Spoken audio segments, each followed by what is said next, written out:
할렐루야. 우리 앞뒤로 서로 좌우로 인사합시다. 사랑합니다. 주의 이름으로 환영합니다. 은혜 많으시는 길입니다. 은혜로 채우십시다. 감사합니다. 어느 가문이 명문 가문인데 그 가문이 대가 끊어진다면 여러분 어떻겠습니까? 더욱이 대가 끊어지는 게 잘 살았고 정직하게 살았음에도 불구하고 사악한 그런 대적들에 의해서 누명을 쓰고 그렇게 한 맺히게 가문이 대가 끊어진다면 여러분 어떻겠습니까? 반면 훌륭한 가문의 권세를 이용해서 모든 사람들에게 공분을 살 정도로 자기 사익을 취하고 권세를 부리다가 멸망한 사람들, 그런 사람들은 어떤 모습으로 기억하겠습니까? 아마 인과응보, 사필규정이라 이렇게 얘기하겠죠. 성도인 우리들은 어떻습니까? 저와 여러분은 어떤 가문이라고 생각하십니까? 그리고 우리는 본래 어떤 가문이었다고 생각하십니까? 저도 이 땅에서 박씨 집안의 38대 손으로 저는 가문을 갖고 있습니다. 그게 저의 전부일까요? 거기서 공급받고 그 권세에서 그 감을 주는 걸로 살아가는 것이 저의 전부일까요? 여러분도 각자의 그런 가문을 갖고 있고 그런 본실을 갖고 있죠.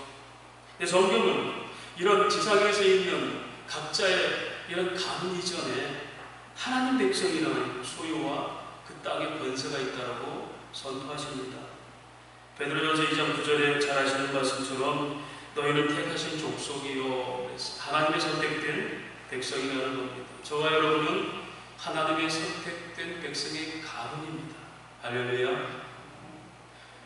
믿음이 있으면 크게 하시죠. 할렐루야. 네. 왕 같은 제사장, 여러분 베드로 시대 이때는 왕이라는 의미는 굉장한 내용이, 물론 그 당시 구약에서 있었던 왕과 제사장의 직분적인 것도 있겠지만 그 당시는 로마의 왕이 지배하고 있었을 때예요.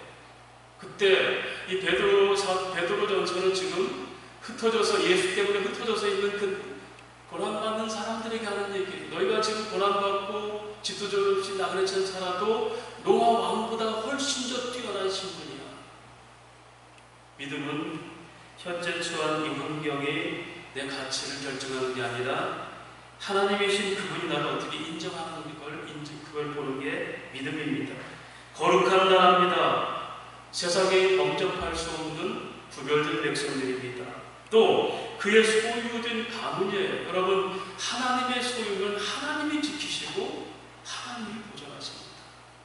세상도 자기 자녀들에게 물려주려고 얼마나 기업가들 애를 씁니까? 탈세하면서까지라도 끌어서 자기 자손에게 주려고. 하나님이 당신의 소유 살았다면 하나님 그 인도와 보호를 책임지신다는 겁니다. 그리고 어두운 데서 불러냈다, 그렇게 얘기해요. 어두운 데서 불러내서 귀한 빛에 인도했다.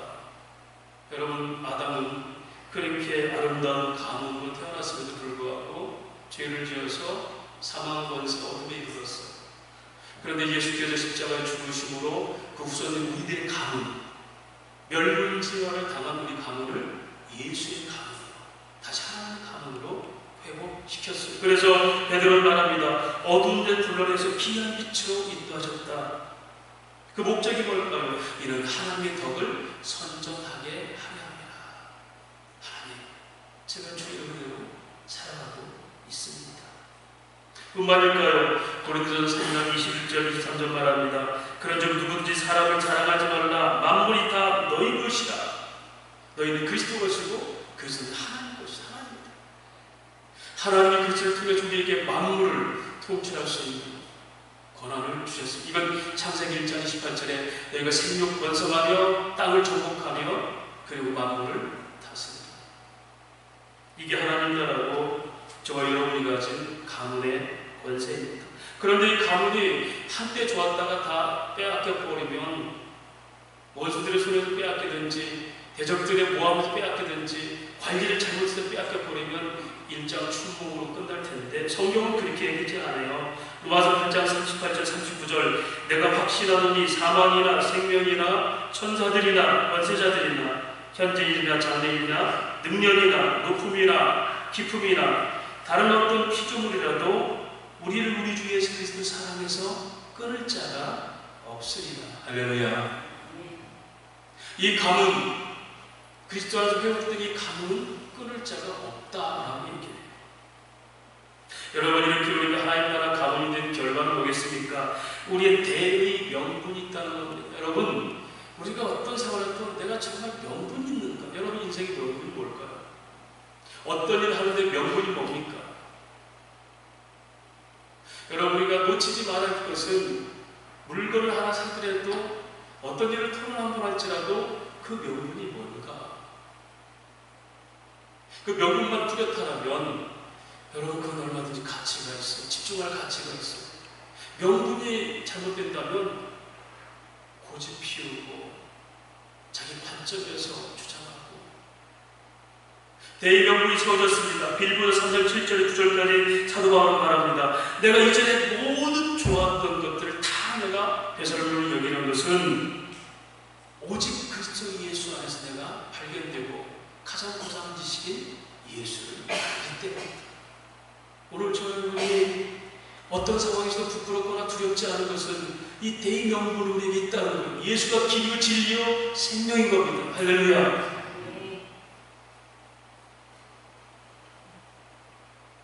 여러분, 우리가 아무리 신앙인으로서 별짓한 화려한 삶을 산다 할지라도, 남들이 불안한 걸 취했을지라도 이 대의 명분, 그리스도 안에서 있는 나의 존재가 없다면 여러분, 일장 죽음으로 끝나고 생명인 죽음으로 끝나버려요. 죽음은 다 명사예요. 사도 바울은 그래서 그가 그 길을 가면서 고난당하고 어려울 때도 그는 고백합니다. 내가 이런 심한 고난과 고통을 당할지라도 내가 두렵거나 무섭지 않은 것은 나를 지키신 하나님을 내가 알고 끝날까지 그가 나를 확실히 지킬 걸 믿기 때문이다. 이게 디모데후서 1장 12절에 죽음을 앞둔 그가 고백을 해요. 저와 여러분이 그런 하나님 나라 가문이라는 그리스도 안에 끊을 수 없는 이 가문의 영광, 이 권세를 믿는다면 여러분이 어떤 삶에서 우겨쌈을 당할지라도 쌓이지 않고 이 대의 명분이 우리를 세울 수 있다는 겁니다. 뿐만 아니겠습니까? 이 명분을 넘어서 위상이 강화된 것을 자랑합니다. 사람들이 왜 사람들에게 일을 시키면서 적당한 양의 보수를 주고 직임을 주면서 일을 맡길까요? 네 위상이 이 정도 올랐다는 걸 보상하는 거예요. 근데 저와 여러분이 구원을 위해서 어떤 일을 했습니까? 구원받기 위해서 어떤 노력을 했고 하나님 나라를 위해서 어떤 노력을 하고 살고 있습니까? 그런데 하나님은 이 위상 강화, 너는 그래도 내 백성이야, 나의 택한 족속이야, 왕같은 제사장이야, 나의 소유야, 이끌어지지 않아. 하나님의 계획은 끊임없이 신실하시다는 거예요. 이게 우리 위상 강화입니다. 자존감이 설정이 된 거예요. 그래서 빌립보서 3장 12절 14절 사도 바울은 그렇게 대의 명분이 있는 그의 삶을 이렇게 얘기합니다. 내가 이미 얻었다함도 아니요 온전히 이루었다함도 아니라 오직 내가 그리스도 예수께 잡힌 바 된 그것을 잡으려고 달려가고 표대를 향해서 그리스도 예수 안에서 하나님이 위해서 부르신 부름의 상을 위해서 달려간다. 여러분, 위상이 강화가 되면 그 예수에서 죽을 준비가 돼요. 여러분, 예수님께서 제자들을 그렇게 부르셨을 때 살아있는 동안 얼마나 헛되진 많이 했어. 그런데 성령 오셔서 예수가 누군지를, 대의 명분이 뭔지를, 네가 사는 명분이 뭔지를 깨닫게 하시니까 사도들은 어떻게 하면 예수에서 죽을까 이렇게 그들은 다 그렇게 죽었어요. 오늘 저 여러분이 왜 우리 신앙생활이 뜨겁지 않냐면요, 이 대의 명분을 잘 모른다는 거예요. 그리고 우리가 이 상담을 어떻게 듣는지, 사망에도 생명을 얻긴 이 놀라운 은혜가 뭔지를 제대로 모르기 때문에 여전히 내 육신에 갇혀서 눈에 보이는 것, 만져지는 것에 급급한 거예요. 우리에게는 그렇게 하나님 나라 가문의 자부심이 있습니까? 누구든 빼앗을 자가 없는 담대한 믿음이 있습니까? 그러면 어떤 환경에서도 흔들리지 않는 견고한 믿음이 있습니까? 오늘 본문이 바로 그 얘기를 하는 겁니다. 시편의 성경신학적 구조로는 역사서 뒤에 오는 시가서예요. 이스라엘 백성들을 하나님 부르셔서 그들을 역사하시면서 그곳에 발견된 하나의 성품을 5가지를 요약한 게 시가서입니다. 욥기서, 전도서, 아가서, 잠언, 이런 욥시 잠전하, 이게 바로 성품이에요. 거기 시편은 하나님 신실하시네요. 시편은 찬양입니다. 노래 같지 않습니다. 시가서, 시를 찬양합니다. 시편은 3가지로 구조가 되어 있어요. 하나님 1편과 2편은 하나님의 복된 약속이 뭔지, 복이 있는 자가 뭔가, 인생의 복이 뭔가를 설명해요. 3절부터 89장까지는 그 복을 성취해 주십시오라고 기도하는 시편이 3장에서 89장까지, 90절부터 90장부터 150장 마지막까지가 그 복을 이루신 하나님을 찬양하는 노래, 이게 3가지로 구조가 되어 있습니다. 오늘은 앞에서 1절에 여호와는 복이 있는 자는 누군가 좀 설명하고 그 복을 받은 자들의 유업을 끊을 자가 없다라고 설명하는 게, 노래하는 게 오늘 본문의 위치입니다. 자, 1편에서 뭐라고 그래요? 복이 있는 자는 악인의 꾀를 따르지 않으며 주인의 길에 서지 않으며 오만한 자에 서지 않고 오직 율법을 즐거하며 저는 시냇가에 심은 나무가 시절을 쪄서 과일 맺은 같이 그렇게 풍성한데 악인들은 그렇지 않다. 마치 바람에 나는 겨와같처럼 저들의 인생이 헛되더라, 이렇게 설명해요. 그런데 여러분, 여기서 복은요, 사람이 노력해서 얻으라는 복이 아닙니다. 이 복은 하나님이 주신 복이 얼마나 크신지요라고 다윗은 고백하고 있어요. 그런데 이 복을 받고 있으면 어떤 일이 벌어지죠? 오늘 이 적이 세상 사람들이 어째 분노하고 우리가 받은 복을 끌어버리려고 저렇게 하는가? 여러분, 세상은 사람들이 아니라 에베소서 6장에 보면은 우리 싸움은 혈과 육의 싸움이 아니요 정사와 권세와 이 세상 어둠의 주관자들과 하늘에 속한 악한 영들과의 싸움이라고 했어요. 정사를 부리고 통치를 부리고 북핵 문제를 다루고 이런 권세 행자를 하지만 여러분, 이것이 하나님의 통치 안에서 악한 자들의 상황이 이루어지고 있다는 거예요. 왜 무기를 만들었을까요? 그게 선한 지혜일까요? 출발은 좋았죠. 다이나마이트 출발은 좋았죠. 그것이 사람을 죽이는 대로 인간은 어떤 걸 개발하더라도 그것이 인간의 죄가 처리되지 않으면 끊임없이 세상 권세를 위해서 사단의 종로를 타는, 이게 신의 논리입니다. 돈의 권력, 병의 권력, 자리의 권력. 주님은 하늘과 땅에 다 권세를 가졌지만 어떻게 해요? 사람을 위해서 다 내줬어요. 죽으셨어요. 이게 예수 믿는 사람들의 삶이다. 교회가 그것이다. 그들이 하나님 백성들을 끌어버리려고 합니다. 그게 2장 1절에서 3절까지 어째 이방 나라들이 분노하며 민족들이 허사를 꿈꾸는가? 세상에 불황들이 나서며 관원들이 서로 꾀하여 여호와의 그 기름 부은 자를 대적하며, 심지어는 3절에 우리가 그들의 낸 것을 끊고 그의 결박을 벗어버려주자. 여러분, 이거는 단순한 고백이 아니에요. 그 당시 이스라엘은 유목민들입니다. 속된 말로 아브라함이 어디 있어요? 가나안 백성 아니었어요. 갈대아우리의 저 지방에 족장의 아들이 그런 거예요. 그런데 하나님 부르짖어 세겜 땅, 그리고 그 당시 가장 발전한 땅에 네가 여기 왕이야. 그런데 그들이 점점 더 잘 되고 있어요. 다윗이 통일 왕국을 이뤘고 그 지역에 가장 리더십을 발휘. 그러니까 아수르, 바벨론, 소위 같은 민족이던 그런 모압과 암몬 자손까지 이것 봐라, 우리 리더십 지축이 흔들리네. 우리가 세계 전부인데, 우리가 왕권인데 어떻게 저것들이 불러온 것들이 저래? 저거 끌어버리자. 이게 그들의 시기심이었어요. 사랑하는 여러분, 오늘 저와 여러분이 세상에서 시기할 정도로 하나님 나라와 그들에 사로잡혀 있습니까? 오히려 세상이 걱정할 정도로 우리 모습은 아닌가요? 여러분, 다윗이 어떤 사람이 목독이었어요. 왕으로 삼으셨고요.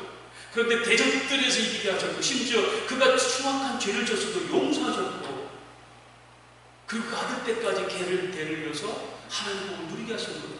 여러분 그런 10편 23편이 나오잖아요. 여호와는 나의 목자시니 내게 부족함이 없더라. 돌이켜보면 이 하나님 다 알겠다.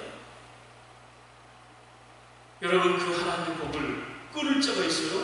없어요. 그런데 그들이 그런 헛된 짓을 하고 있다는 거예요. 4절에 하늘에 계신 이가 웃으시며 주께서 그들을 비웃으시리로다. 오늘날 교회들이 욕을 먹어요. 욕 먹어도 싸죠. 자식은 난 말할 게 아니라 저부터도 언행신사 바른가. 참 세상 도덕을 초도덕적인 기독교 윤리 하늘나라 윤리로만 살고 있는가. 여러분 하나님 나라 윤리는 세상 윤리를 다 수행하고 있어요. 질서 지키는 정도는 하나님 나라 윤리에 들어가주라. 네 목숨을 내어주라고 하나님 나라 윤리예요. 목숨 내어주라는 그 하나님 나라 윤리를 가진 사람이 새치기했다고 막 싸울 수 있습니까? 나보다 앞서간다고 그럼 화낼 수 있어요? 거듭달라고 소금해줄 수 있는 하나님 나라 윤리인 사람이 내 거 안 챙겨준다고 미운 사람 미우게 할 수 있겠어요? 산상수는 하나님 나라 윤리를 얘기해요. 세상의 초월적 윤리를 갖고 있는 너희가 세상의 도덕도 못 지키는 너희가 되겠느냐? 세상 사람도 덕을 끼치려고 돌을 닦으면 말 한마디로 조심하게 너희는 할 말 다 하잖아. 상심 있게 하고 마음 폐를 찌르게 하는 상처를 줘.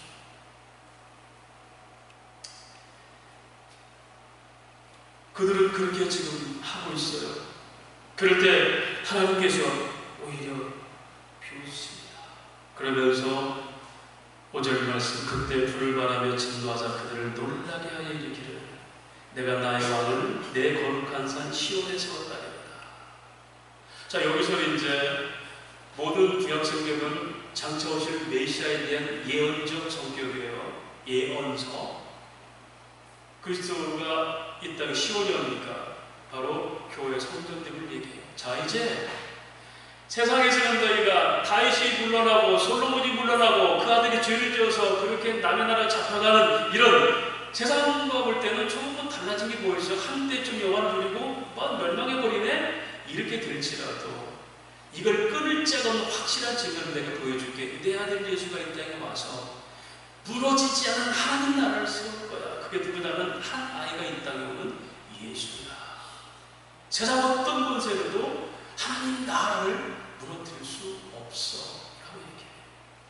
그것이 내가 나의 왕을 내 거룩한 시온산에 세웠다 할지라다. 7절 내가 여호와의 명령을 전하노라. 여호와께서 내게 이르시기를 너는 내 아들이라 오늘 내가 너를 낳았도다. 이게 이사야 9장 6절에 한 아이가 태어났으니 그는 어깨에 정사를 메었고 기묘라 묘사라 하나님의 영광이라. 이게 요한복음 1장 14절에 우리가 보니 그는 하나님의 아들이었고 은혜와 진리가 충만하더라. 말씀이 육신 가운데 오셔서 이게 예수예요. 사랑하는 여러분, 우리는 두 가지 세상을 살고 있습니다. 소위 말하는 이 세상의 시간이죠. 크로노스. 2019년 이 땅에 7월 7일 오늘 좋습니다. 7월 7일 2019년 7월 7일이라는 이 땅의 시간을 살고 있지만 우리는 또 하나의 세계 카이로스 하나님의 때를 살고 있어요. 그래서 아버지들은 투 월드 우리는 두 가지의 세계를 살고 있다. 노래 부르는 2019년 7월 7일로 산다면 이 땅에서 뭐든지 다 해야죠. 욕심 부려서라도 짧은 인생 굵고 짧게라도 살아야죠. 그런데 눈에 보이지 않는 영원한 가치 카이로스 하나님의 때를 살 때는 이게 하나님께 나중에 계산된다는 거예요. 그래서 우리는 함부로 살 수가 없는 겁니다. 골로새서는 그 땅의 지체를 죽여라 너희 힘권은 하늘에 있으니. 할렐루야. 자신 없습니까? 저도 자신 없어요. 그런 그 믿음을 갖고 있어야죠. 오늘 하나님께서 그렇게 얘기합니다. 자, 네가 눈에 보이는 다윗도 실수할 수 있어. 죄를 짓고 아들의 반란들이 일어날 수 있고 또 그 아들 솔로몬이 평강의 왕, 샬롬의 왕이라고 솔로몬을 지었지만 그 40년 뒤에 그가 이방 여인들을 가지고서 우상 섬겨서 그 아들과 종이 나눠서 이스라엘 나라가 두 가지로 쪼개져. 그리고 둘 다 강해. 하나는 핫수, 하나는 바벨론에.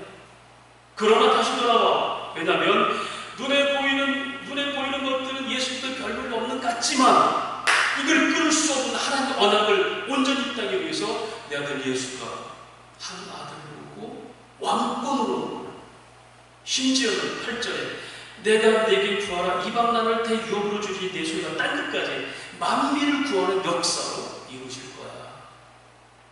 여러분, 만약에 이것이 역사적으로만 끝난다면, 다시 말하면 크로노스, 인간의 역사가 끝난다면 여러분 다시 멸망하고 우리하고 상관 뭐가 있어요?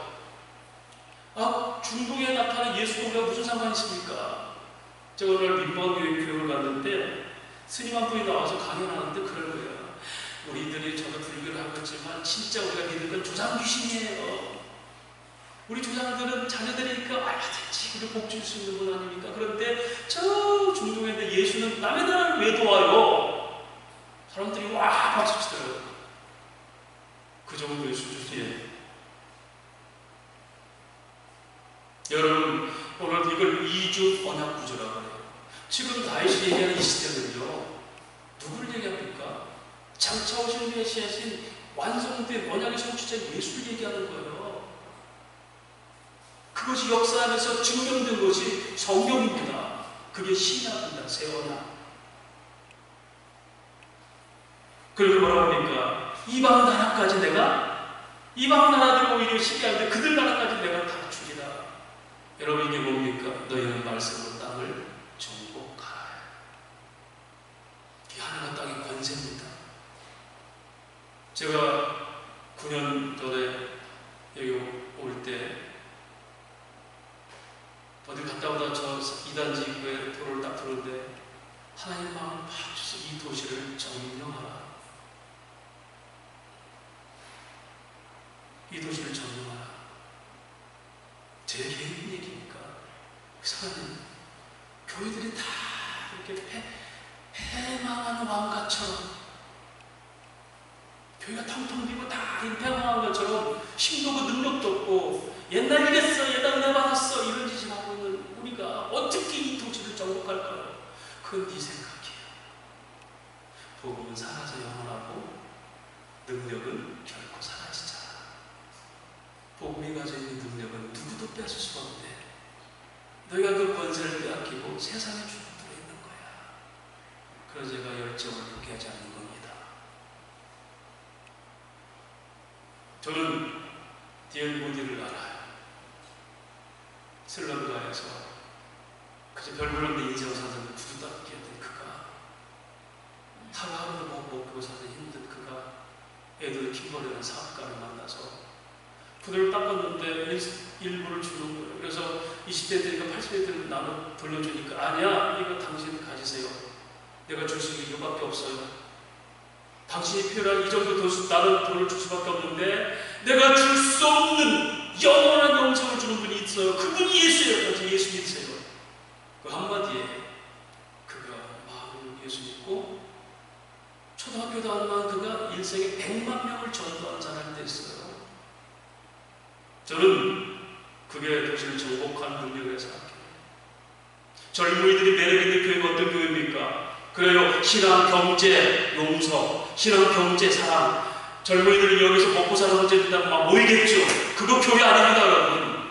교회는 젊은이들이 네가 가서 땅을 파더라도 공장의 공헌산지라도 하나님을 알려서 할 때 이 하나님 나라 정신을 가르치는 게 교회예요.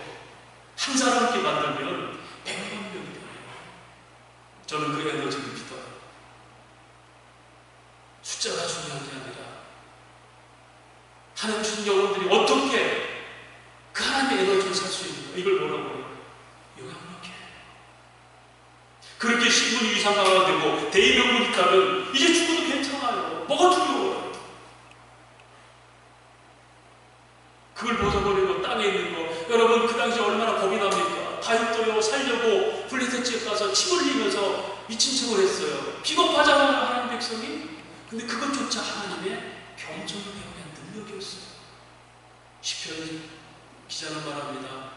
여호와의 말씀이 내게 즐거움이 되지 않았다면 나는 고난당할 때 진즉 멸망당했습니다. 하나님 말씀이 내게 기쁨이 아니었다면 나는 남들과 고난당할 때 똑같이 다 죽었어요.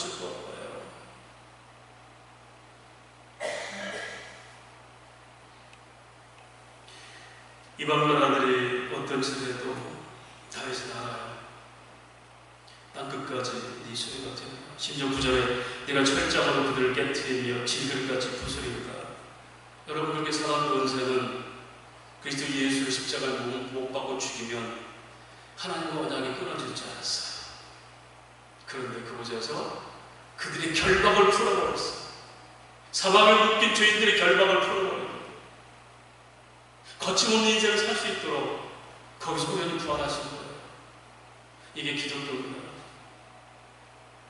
가끔 저는 죄송해요. 왜? 자꾸 어려운데 자꾸 꿈 같은 얘기 하는 것 같았어요. 저도 사실 어려워요. 제 나이에 비해서 사람들 사는구나. 인터넷 보면 앞서가는 신앙을 갖고 있는 사람들, 그렇게 아름답게 사는 사람들, 저도 막 어려워요. 너는 이것밖에 안 되냐? 저는 주로 자극을 많이 받습니다. 아침에 일어나면 어떤 신학 발표하면 난 그것도 몰랐는데 막 힘들어요. 그래 포기해버릴까 SNS를? 아니에요. 자극이. 하나님 그러면 나를 사용하십니까? 어렵지 않은 사람 어렵게 있어요. 이 세상 만족한다면 하나님 나라 누가 그리겠습니까? 어려우니까 소망하잖아요. 그런데 여러분, 성경은 그렇게 얘기하지 않아요. 결정적으로 볼까요? 그 믿음이 어떻게 얘기하는지 3장 봅시다. 3장 1절부터 5절까지가 6절까지가 지금 다윗이 가졌던 그 믿음을 역사로 옮기는 첫 번째 실행이에요. 3장 1절에서 8절까지 한번 천천히 같이 읽겠습니다. 이 다윗의 믿음을 생각하면서 시작. 여호와여, 나의 대적이 어찌 그리 많은지요. 일어나는 치는 자가 많나이다. 많은 사람이 나를 자족하여 말하기를 그는 하나님께 구원을 받지 못한다였나이다. 여호와여, 주는 나의 방패시요 나의 영광이시요 나의 머리를 드시는 자시니라. 내가 나의 목소리를 여호와께 부르짖으니 그의 성산에서 응답하시는도다. 내가 누워 자고 깨었으니 여호와께서 나를 붙드시는도다.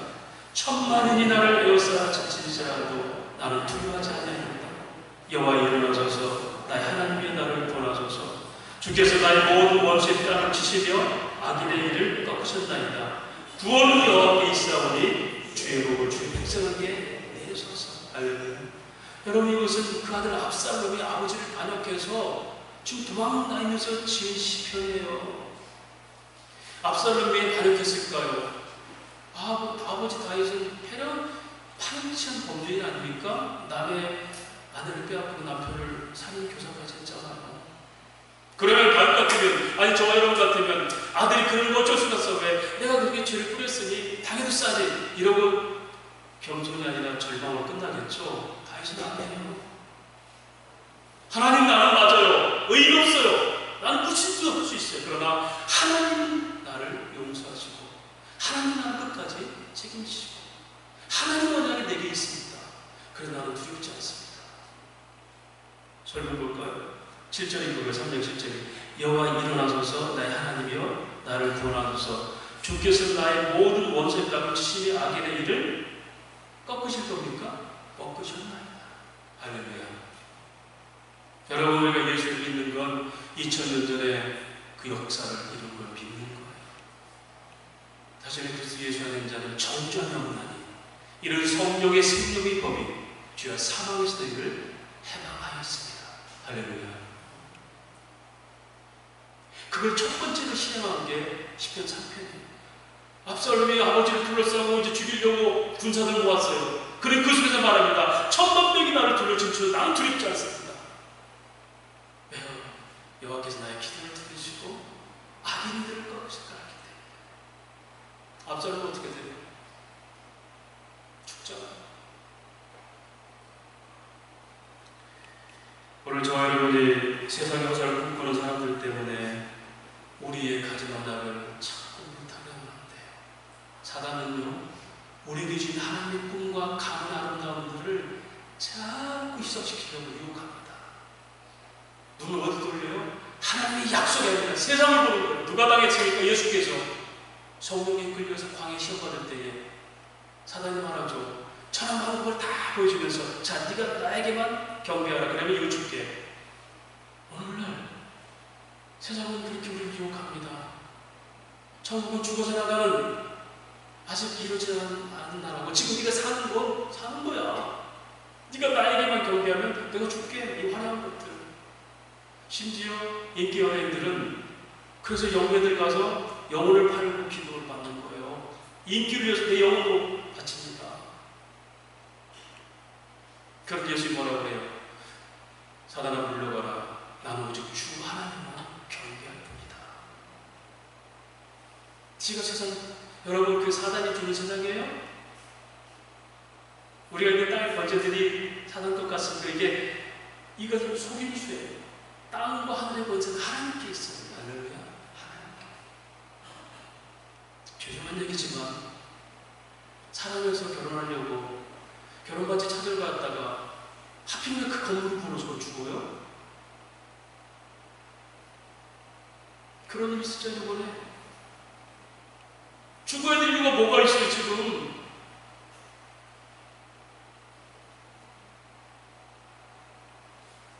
결혼에 부풀어서 사랑이기 때문에 결혼하려고 부풀어서 반지 찾으러 갔다가 결혼반지 찾으러 갔다가 잠깐 찾아놓고 기다리는데 거기서 뭐 건물을 부러져요. 그게 나라면, 남의 얘기예요? 나라면 어떡할 거예요? 그걸 죽으면서도 나는 믿는 게 있어요 라고 할 거예요? 난 억울해서 눈 못 감아요 이럴 거예요. 여러분 땅의 권세, 하늘 권세 어디 있을까요?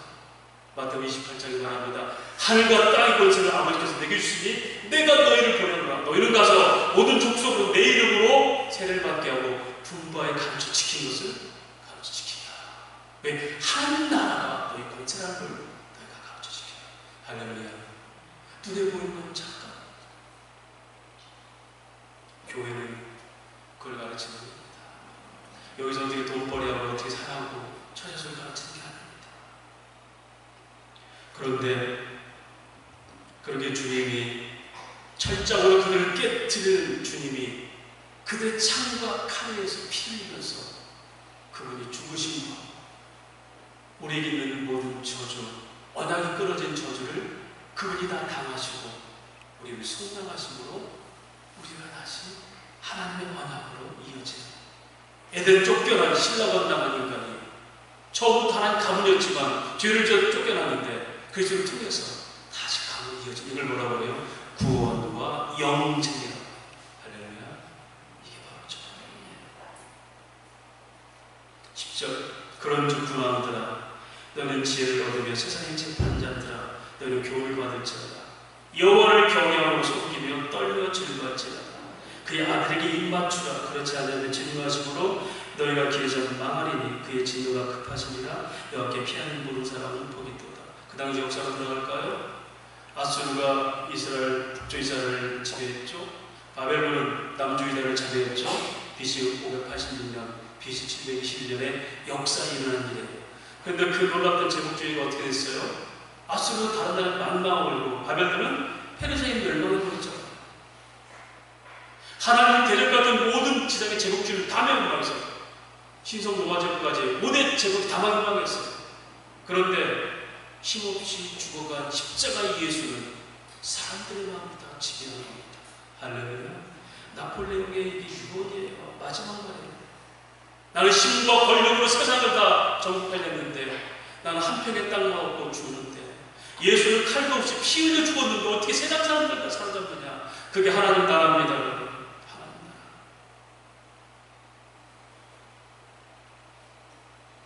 그런데 이 유업은 나에게만 오는 게 아니에요. 가문으로 옵니다. 교회 공동체로 옵니다. 오늘 그 얘기를 하고 싶습니다. 구약의 신명기 5장 29절 말합니다.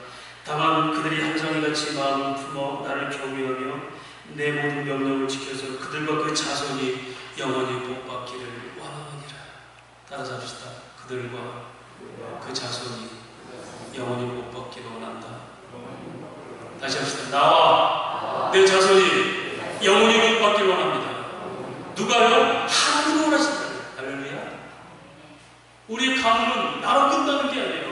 아브라함과 이삭과 야곱이라는 그 복은 계대로 이루어져서 아브라함의 후손 우리가, 이방인 우리가 그대로 우리가 그 복에 이르는 거예요. 이걸 뭐라고 해요? 대를 이어서 받는 계대의 복이라고. 신약에는 그렇지 않습니까? 사도행전 16장 31절에 주 예수님께라 그러면 너와 네 집이 구원을 받으리라. 할렐루야. 그것이 바로 성도가 있다고 보는 우리는 가문의 복입니다. 그 복을 받은 하나만 얘기하고 이삭입니다. 이삭은 그가 아버지로부터 받은 복이에요. 그가 어느 해 농사를 짓는데 고도가 된 거예요. 그 당시에는 사막제기라고 물을 파야 거기 물을 나는데 이삭이 파는 우물은 전부 다 물이 나오는데 그 당시 아비멜렉 그 지역의 가장 큰 나라 왕이 파는 물은 다 안 나오니까 자꾸 뺏어버려요. 그런데 파도 이삭은 나오니까 이제 어느 날 아비멜렉이 와서 창세기 22장 28절 29절 이렇게 얘기합니다. 그들이 이르되 여호와께서 너와 함께 계신 우리가 분명히 보았으므로 우리와 너희 사이를 맹세하자. 계약을 하나 맺자. 너는 우리를 절대 해치지 마라. 이는 우리가 너를 범하지 아니하고 선한 일만 내게 행하여 네가 평안히 지나가게 했습니다. 이제 너는 여호와께 복을 받은 자니라. 여러분, 지금 아비멜렉 그 당시 가장 군사를 갖고 있는 힘 있는 사람이에요. 그러면 떠들어같이 다니다가 부자가 되고 빼서 한순간 뺐죠. 근데 와서 손을 내밀어요. 왠지 아니? 네가 하나님 너와 함께하는 날 봤어. 너를 빼앗을 수가 왜 하나님 너와 함께하는데 빼앗을 수가 없는가? 그러니까 제발 우리 해치지 마. 군사 무기를 누가 갖고 있어요? 아비멜렉이에요. 이상 가진 게 뭐예요? 돈밖에 없어요. 그래서 그 경제를 일으키는 겁니다. 어떤 나라도 대통령 자격이고요. 경제.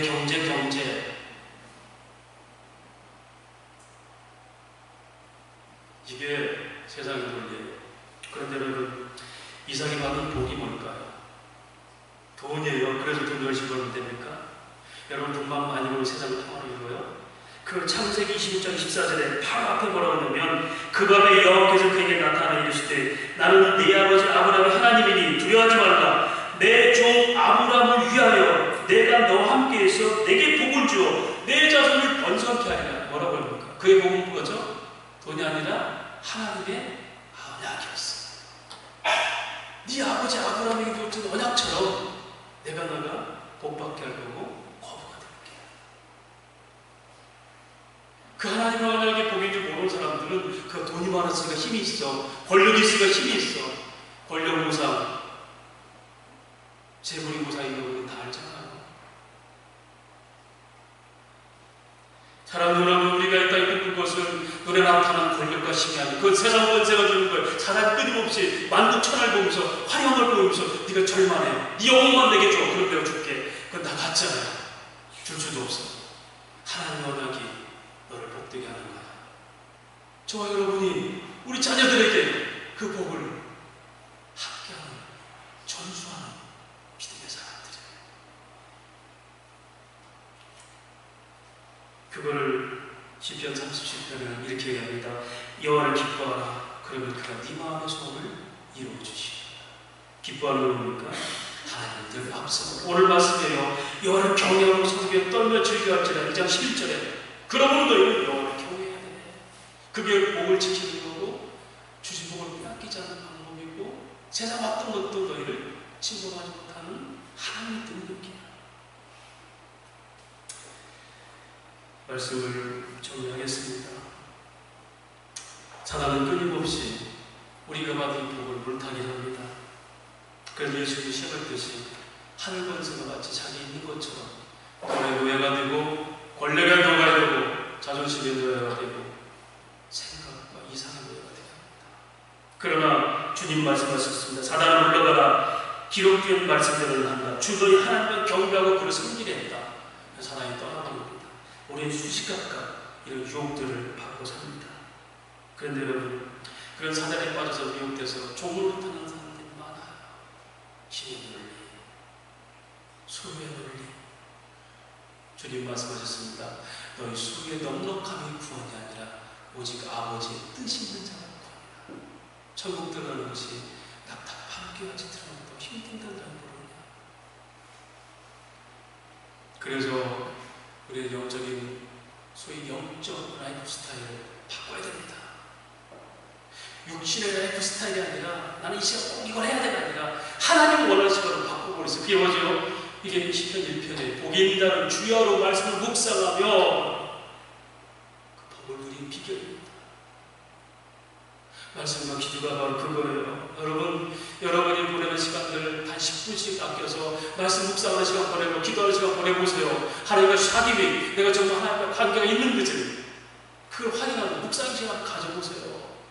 불 꺼놓고 TV 꺼놓고 핸드폰 꺼놓고 10분만이라도 내 존재가 뭔가, 나는 제대로 가고 있는가, 나는 내 자녀들을, 내 가족들을 하나님의 복의 권세를 지금 이끌고 있는가, 지상교회는 이대로 살아도 되는 건가?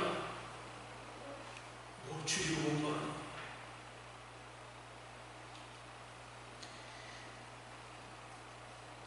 누가복음 24장 26절 28절 예수님께서 십자가를 지러 가니까 사람들이 막 우는 거예요. 따라오는 소문입니다. 그때 예수님께서 말씀하십니다. 예수께서 돌이켜 그들을 향하여 이르시되 예루살렘의 딸들아, 나를 위하여 울지 말고 너와 너희 자녀들 위해서 울어라. 내가 십자가 메고 가라고 죽는 것 같지? 아니야. 영원한 하나님 나라를 나는 위해서 가는 거야. 너희가 지금 내가 잡혀간다는 실패한 것처럼 보는 이거 보지 말고 너희 자녀들이 이 믿음 안에 있지 못하면 예루살렘에 다 AD 70년경에 로마가 와가지고 다 숫대만 만들잖아요. 그래도 하나님 나라는 살아있다는 것이 이게 진리라는 거야. 그래서 너희 자녀들 위해. 왜? 현상 보고는 어떻게 예수님 우리를 죽으시고 하나님 이러는데 왜 우리가 망합니까? 세상 권세 보고 거기 빨리 가니까 너희 자녀를 위해 울라. 내가 죽는 건 너희를 위한 것입니다. 오늘 저 여러분이 자녀를 위해 울라 합니다. 지난주에 제가 두 분의 목사님 만났는데 너무 가슴 아픈 얘기 들었어요. 한 분은 저희 동기인데 동사고등학교 교육실장 한 동기가 목사님 나 오늘 장례식장 갔다 왔어. 내가 가장 사랑하고 아끼던 아이가 자살했어. 엄마 아버지가 이혼하고 엄마는 신앙생활 하면서도 너무 난잡한 상황에서 엄마 이중적 신앙 때문에 못 견디다가 자살했어. 그리고 목요일날 또 한 번 만났는데 바늘 쪽에서 목하는 분이에요. 청소년 생활하고 해양 스포츠를 해가지고 청소년들이 많아. 나 오늘 첫 장례가 자살하는 장례였어. 그분도 그래요. 두 부부가 삼성빈이고 엘리트인데 그 아이는 중학교 4학년 동안 고등학교 2학년 동안 1등으로 챙겼고 교회에서 학교에서나 모험생이었는데 그 아빠한테 23세에 뛰어내렸어요. 이유가 뭔가? 죄송합니다. 엄마의 신앙이 죽었어. 그런 친구도 없어요. 공부만 시켰으니까. 그런데 너무 힘드니까 그걸 좀 풀어버리려고 미장원 간 거예요. 머리 팍팍 깎으려고. 근데 그 미장원 집사님 전화한 엄마한테 대놓고 욕을 한 거야. 네가 뭐가 부족해져. 그 길로 바로 올라가 뛰어내렸어. 여러분 자녀 같은 거 어떻겠습니까? 착하게 가는 아이가 머리를 팍팍 깎게 되었을 때 욕을 하겠습니까? 너 왜 그러니? 네가 뭐가 부족한데? 그럼 지금도 난 억울하다. 지가 죽었는데 왜 내 때문에 죽었다고 그럴까? 사랑하는 여러분, 자녀들을 위해서 울어야 됩니다. 이 언약의 복은 무너지지 않습니다. 그 복을 못 누린다는 게 하나님 우리는 그걸 찾으십니다. 내가 너희 집에 보석 같은 내 자녀들을 그 인격들을 바뀌었는데 너는 주의 말씀을 훈계로 교육했느냐? 나는 그렇게 말했는데 주 안에 순종하도록 너희는 이유 있는 그 행동을 했느냐? 까닭 없이 몰아치지 않느냐? 여러분, 저는 제 자식이 제일 무서워요. 그리고 두 번째가 성도들이 무섭습니다. 왜? 제가 설교하니까. 다른 사람 별로 안 무서워요. 못 보니까. 우리 가정에 주신 유업을 믿으십시오. 끊을 자가 없습니다. 그 복을 끊을 자가 없는 걸 확신하십시오. 그 여호와를 기뻐하십시오. 우리 능력으로 안 돼요. 울면 돼요. 우는 만큼 해결돼요. 애통하고 애절하고 자식을 사랑하고. 지금도 어느 자식은 오늘도 뛰어내릴 자식이 있어요. 자살공화국 우리나라에 수없는 아이들 지금 준비하고 있어요. 그 중에 우리 아이가 있다. 삶의 라이프 스타일을 바꿔야 됩니다. 이대로는 안 돼요. 하나님 내가 제대로 지금 시간을 보내고 있습니까? 왜 사람은 꼭 허송세월에 만들거든요. 무엇보다도 자녀를 위해 주님을 목마르고 기도하셔야 됩니다. 복을 끊을 자가 없느니라. 그런 믿음 가운데서 주신 복을 다 우리 가정 안에서부터 먼저, 우리 교회 안에서부터 먼저 그 아름다운 열매들이 맺어지고 우리 삶의 현장에 다윗처럼 1000명이 나를 둘러질지라도 나는 두렵지 않습니다. 이미 아벨을 꺾어버렸으니까 그 믿음으로 세상을 경영하는 그런 권세 있는 자녀들 여러분과 저 그리고 교회가 되시기를 주의 이름으로 축원합니다.